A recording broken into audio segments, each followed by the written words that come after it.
Oke, selamat pagi teman-teman. Eh, Sesuai janji saya ya kemarin atau tadi malam, saya ingin membahas atau menguraikan pendapat saya tentang sebuah kalimat mati ono ing sakjroning urip ataupun untuk mencapai urip ono ing sakjroning mati. Nah, seperti itu ya. Jadi ini bolak-balik ya. Ini hanya logika dan ini butuh penjelasan sebetulnya. Mati ana ing sakjroning urip, urip ana ing sakjroning mati, atau dalam bahasa Indonesianya adalah mati di dalam kehidupan untuk mencapai hidup, untuk mencapai kehidupan, untuk mencapai hidup di dalam kematian, seperti itu ya. Kira-kira seperti itu ya. Jadi maksud saya ini ada yang saya maksud terkait dengan kesadaran atau ilmu untuk mencapai jati diri sebetulnya kaitannya ya. Dan biasanya memang yang sering mengucapkan itu orang-orang spiritual sebetulnya. Jadi tadi malam tuh saya bincang-bincang dengan teman dan kemudian saya ingat dengan sebuah pola ini sebetulnya. Dan jadi seperti ini ya. Dalam banyak orang yang saya temui, orang-orang yang berkesadaran atau orang-orang yang mencapai pencerahan, di situ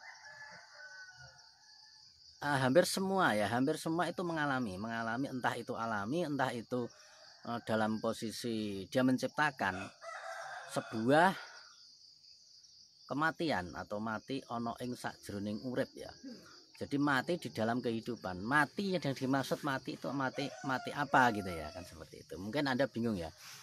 Yang saya maksud mati di sini, rata-rata orang yang memiliki kesadaran itu awalnya dia itu pernah mengalami sebuah kematian di dalam kehidupan ini. Maksudnya kematian bukan mati dalam arti mati fisik ya, tetapi kematian duniawi seperti itu. Entah itu prosesnya alami, di dalam beberapa orang itu terjadi secara alamiah, dan di beberapa orang itu diciptakan sebetulnya karena mereka punya tujuan-tujuan untuk mencapai kesadaran. Jadi ketika Anda belajar ilmu kesadaran, entah itu teknik apa banyak ya. Ada teknik tantra, ada teknik mungkin yoga, ada teknik, banyak sekali teknik ya. Dari ribuan bahkan jutaan teknik itu, mengapa ada yang berhasil, ada yang tidak, ada yang sulit, ada yang mudah ya. Karena saya melihat salah satu faktornya bukan hanya masalah teknik sebetulnya. Anda bisa belajar teknik mengamati, Anda bisa belajar teknik melihat contohnya. Tetapi kenapa orang yang belajar mengamati dan belajar teknik melihat, mereka juga berbeda hasilnya. Ada yang cepat, ada yang tahun baru dia mengalami kesadaran, bahkan ada yang tidak sama sekali ya, masih bingung padahal dia sudah praktek gitu. Karena ya itu tadi, seperti tadi malam saya jelaskan bahwa alam ini seimbang, alam ini butuh tebusan, alam semesta itu secara otomatis dia akan mengalami keseimbangan seperti itu. Nah, kaitannya adalah tentang rumusan yang disebut dengan mati di dalam kehidupan atau kematian dari kehidupan itu sendiri, maksud saya seperti itu ya. Jadi ketika Anda ingin mengalami kesadaran, kebanyakan yang saya temui adalah orang yang berkesadaran itu dia mengalami kematian di dalam keduniawiannya atau keruntuhan duniawi, ibaratnya seperti itu ya. Osho berkata runtuhnya duniawi, runtuhnya kemewahan duniawi. Jadi semua kemewahan duniawi, semua kenikmatannya itu sudah runtuh, sudah habis, sudah mati ya. Di dalam kehidupan Anda, entah itu terjadi secara otomatis atau terjadi secara dibuat seperti itu. Jadi ada orang yang tidak pernah menjalankan teknik. Saya banyak menemukan juga beberapa teman yang mereka sudah mengalami kesadaran dan betul-betul mengalami pencerahan, tetapi dia tidak pernah tahu teknik, tidak pernah belajar meditasi, tidak pernah belajar zikir, tidak pernah belajar tarekat, tidak pernah belajar apa-apa, tetapi mereka secara alamiah itu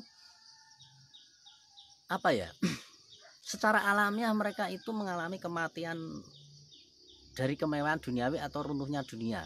runtuhnya duniawi di dalam kehidupan mereka, karena itu terjadi secara tidak sengaja atau itu memang secara alami ya, mungkin kehidupannya rusak dan sebagainya.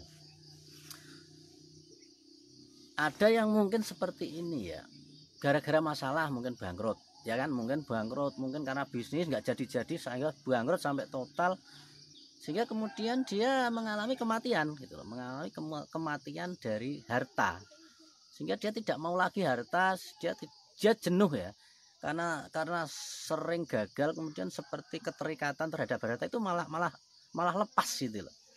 Ada yang karena rumah tangganya, ada yang karena sosial, ada masalah keluarga, mungkin tidak diterima di dalam ini ya, di dalam, sehingga betul-betul sampai pokoknya tragis ya. Kebanyakan orang mengalami kesadaran itu kehidupan awalnya itu yang saya tahu ya, itu tragis ya. Dia mengalami tragis dalam kehidupannya, sehingga kemudian seperti ini.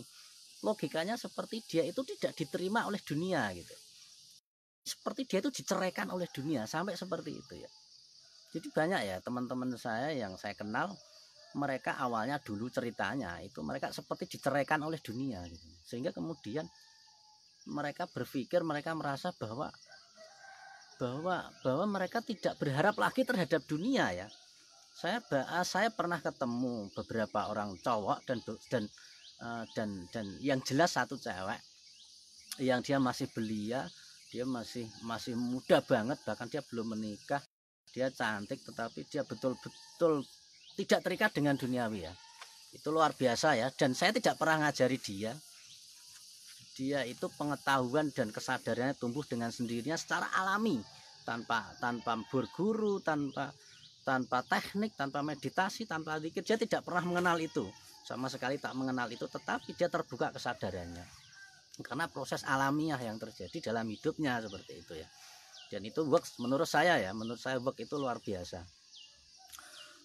Tetapi sama prosesnya, semua terjadi karena kematian duniawi, karena runtuhnya duniawi. Ketika duniawi Anda itu belum runtuh di dalam pemikiran dan perasaan Anda, maka itu saya merasa itu sulit ya.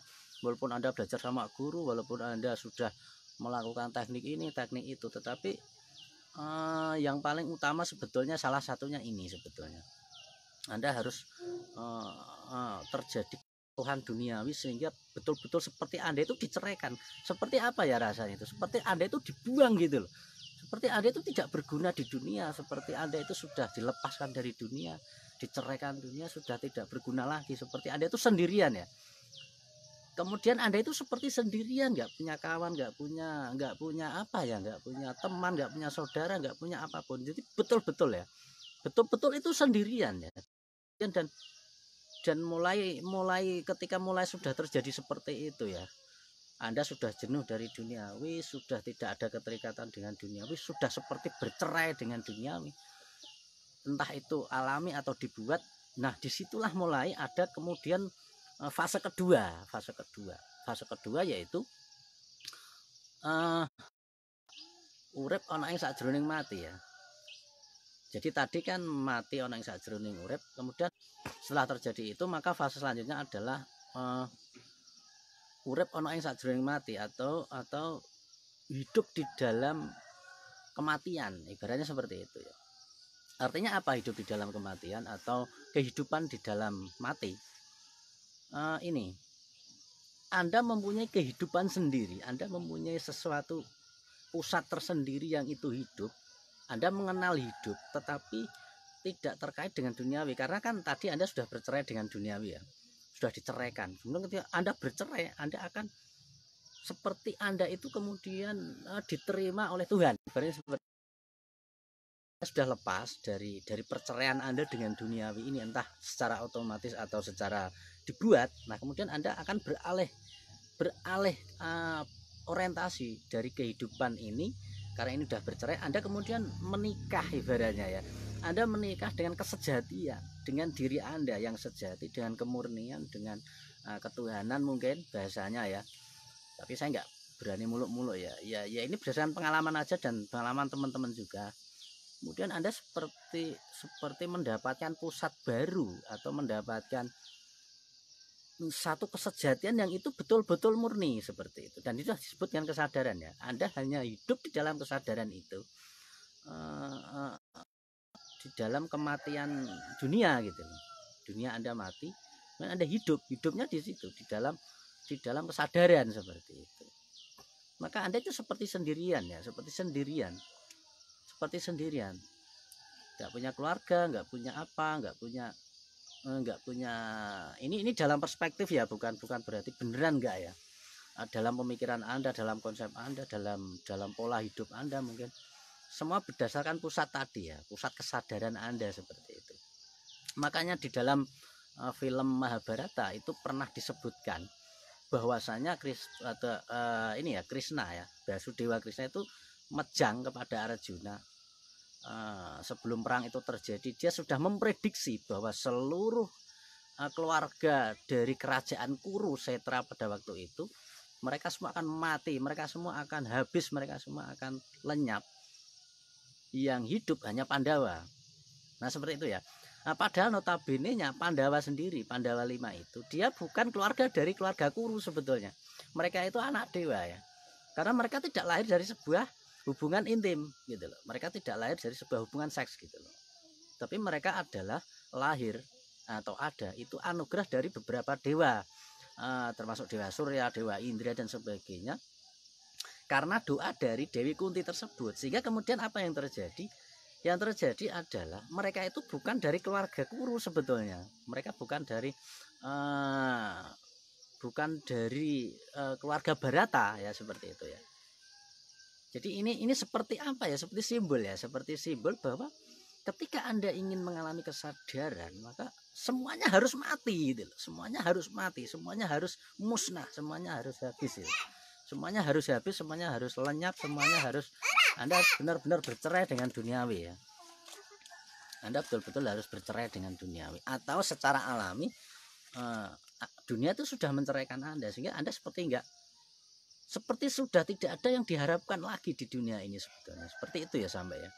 Kemudian ketika sudah seperti itu, mengalami kematian betul, maka disitulah akan terjadi yang disebut dengan kehidupan baru. Orientasinya akan berbeda lagi, yaitu yang disebut dengan kesadaran murni seperti itu ya. Nah itu pun saya buktikan ya, banyak teman-teman saya yang